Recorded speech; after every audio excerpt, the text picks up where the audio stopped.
Fala, galerinha! Tudo bem com vocês? Espero que sim. Espero que vocês estejam mantendo o hábito de estudos. Espero que vocês estejam se dedicando. Estamos no quarto bimestre e agora, mais do que nunca, precisamos manter o foco, não é mesmo? Eu sou a professora Cláudia Morgenstern, de língua portuguesa, e esta aula, né, será sobre a concordância verbal.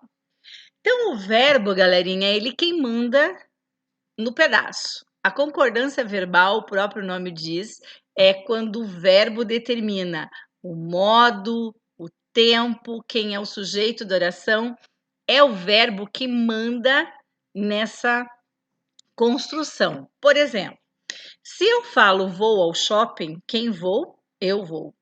Vamos ao shopping? Quem vamos? Nós. Foi ao shopping? Quem foi? Ele, certo? Então, o verbo determina o sujeito que pratica ou sofre ação. Roubaram. Quem roubou? Alguém roubou. Roubou o quê? Roubaram a loja. Então, quem foi roubada, ele coloca o plural singular, ele coloca o tempo, se é hoje, ontem ou se será amanhã, tá? Então, ele sempre vai concordar com o núcleo do sujeito ao qual ele se refere. Por exemplo, os ingleses lutaram contra a Alemanha. Quem lutaram? Os ingleses. O povo inglês lutou. Quem lutou? O povo inglês. Qual é o núcleo? O que é núcleo mesmo? Núcleo é quando tudo se refere a ele. Por exemplo, quem que são os ingleses? Quem que é o povo? Quem que é inglês? Povo, certo? Então, o núcleo é quando todos os complementos se referem a ele, ok? Atenção para os casos em que o verbo está longe do sujeito. Isso é muito comum se equivocarem. Quando você coloca muitas palavras e o sujeito fica lá atrás. Olha um exemplo aqui. A união entre a Inglaterra, França, Rússia e Estados Unidos, conhecido como aliados, permitiu vencer a guerra. Quem que permitiu vencer a guerra? A união entre a Inglaterra, a França, a Rússia, tá? Agora, qual é a palavra? Qual é o núcleo? União. Então, ele tem que manter o singular, porque foi a união entre esses países, o núcleo é esse. Mas qual é o sujeito? Quem permitiu a união entre a Inglaterra, a França, a Rússia e os Estados Unidos, tá? Por exemplo, minha sandália de tiras vermelhas com bolinhas brancas e pintinhas amarelas quebrou o salto. Quem quebrou o salto? Tudo isso é sujeito. A minha sandália de tirinhas amarelas com bolinhas vermelhas, tá? Tudo isso é o sujeito. Qual é o núcleo? Quem que é a sandália? Quem que é minha? Sandália. Quem que é de tirinhas, não sei das quantas? Sandália. Então, o núcleo é sandália. Mas o sujeito é tudo que você se refere ao verbo, que nem aqui. Quem permitiu vencer a guerra? A união entre a Inglaterra, a França, a Rússia e Estados Unidos. Tudo isto é o sujeito dessa oração. O núcleo é a união, ok? Agora, nós temos alguns casos de concordância que geram dúvidas. E são esses os casos que nós estudaremos hoje. Primeiro, quando eu tenho expressões partitivas, como a maior parte de, um grande número de, certo? Quando elas estão acompanhadas de palavra no plural, geralmente elas geram dúvidas, né? Elas deixam dúvidas. Como que a gente faz? Tanto faz. Tanto faz. Você pode concordar com a maior parte ou com a palavra que vem a seguir. Por exemplo, a maior parte dos ingleses. Eu posso colocar não aprova. O aprova vai concordar com a maior parte. Se eu colocar não aprovam, os ingleses. Entenderam? Então, tanto faz. Por exemplo, a mesma coisa vai dar para o sujeito coletivo. O casal de idosos andava no parque. Eu estou concordando com o casal, mas eu poderia falar o casal de idosos andavam no parque, porque daí eu estou concordando com idosos. esse daqui é a mesma coisa. Então, quando eu tenho expressões partitivas, eu posso manter singular ou plural, ok? Próximo caso. Quando eu tenho expressões numéricas aproximativas, como assim? Menos de, perto de, cerca de, mais o numeral. O verbo vai sempre concordar com o numeral. Ou seja, ele só ficará no singular se for um. Uma, né? Um ou uma. 2, 3, 4, 5, ele vai para o plural. Por exemplo, porque é mais, ó. Mais de 1.000 crianças esperaram. Mais de uma sonhou. Mais de uma esperou. Mais de um aluno reprovou.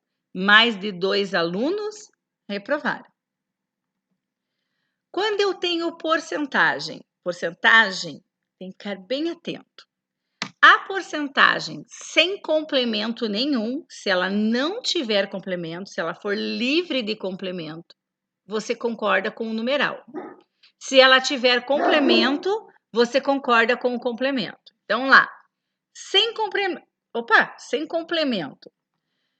Descobriu-se que 1% queria, 2% queriam, 3, 10, 15, ou seja, só 1% ficaria no singular. Sabia-se que 25% não se importavam. Sabia que 1% não se importava. Então, não tem nada, não tem complemento. Agora, se eu tiver seguido de outra palavra, o verbo sempre vai concordar com a palavra. Ele ignora a porcentagem. Por exemplo, descobriu-se que 1% dos brasileiros queriam. Mas e o 1%? Não interessa. Descobriu-se que 1% dos brasileiros queriam, porque eu estou concordando com brasileiros. Infelizmente, olha lá, 75%, mas é da população, se incomodava. Então, se não tiver palavra acompanhando, concorda-se com a porcentagem. Se tiver palavra acompanhando, concorda-se com a palavra. Ok?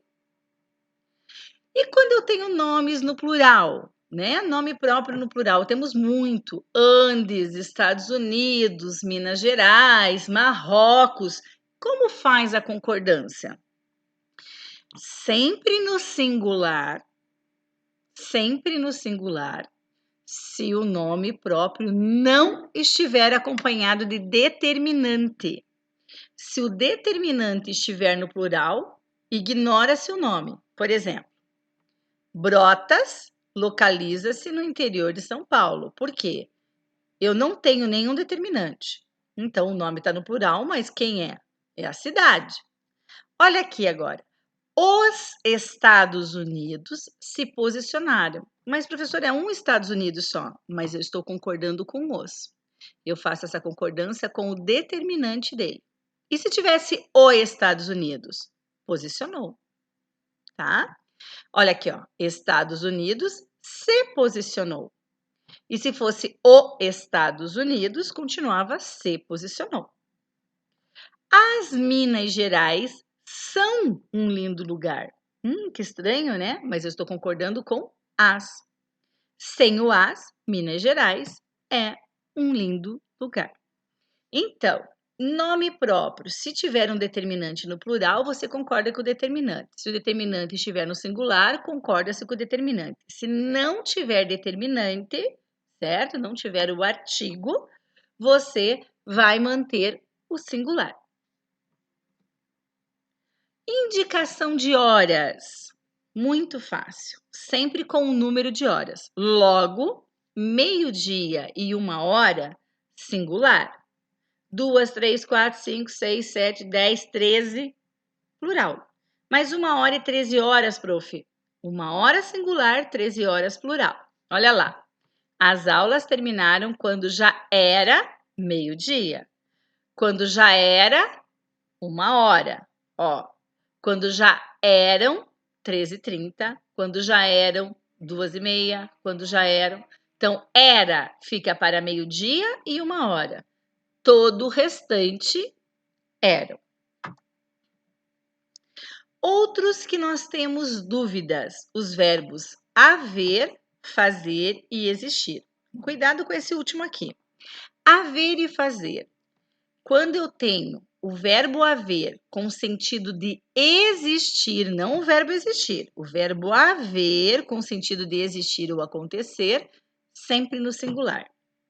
Por exemplo, porque ele fica um verbo impessoal, ele não tem sujeito. Daqui a 2 dias haverá muitos festejos pelo aniversário. Acontecerá, tá? Sentido de acontecer. Já houve 2 guerras aqui. Não já houveram, já houve, sentido de existir. Há crianças brincando no parque, sentido de existir, tá? Verbo haver mantém-se no singular. Outro que eu vou manter no singular, o verbo haver e o verbo fazer com sentido do tempo decorrido.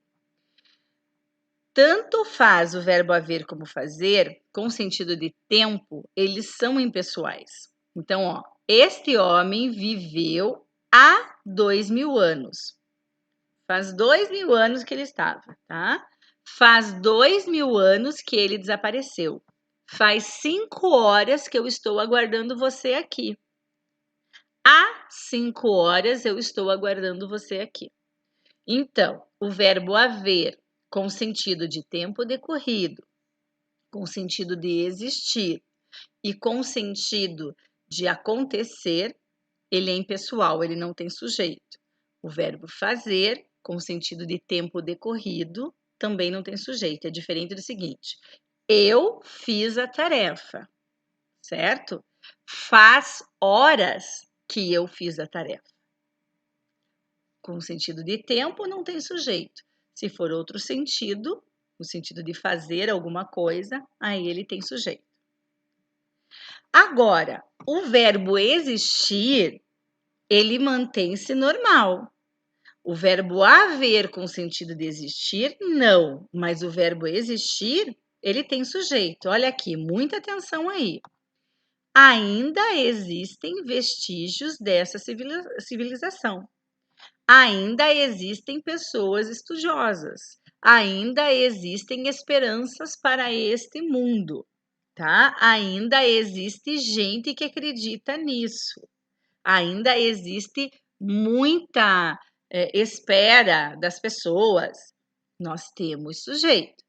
E se fosse o verbo haver aqui, muda tudo. Ainda há vestígios dessa civilização. Ainda há gente que acredita nisso. Porque daí o verbo haver está com sentido de existir, mas o verbo existir sempre, sempre terá o seu sentido. Espero que tenham aproveitado.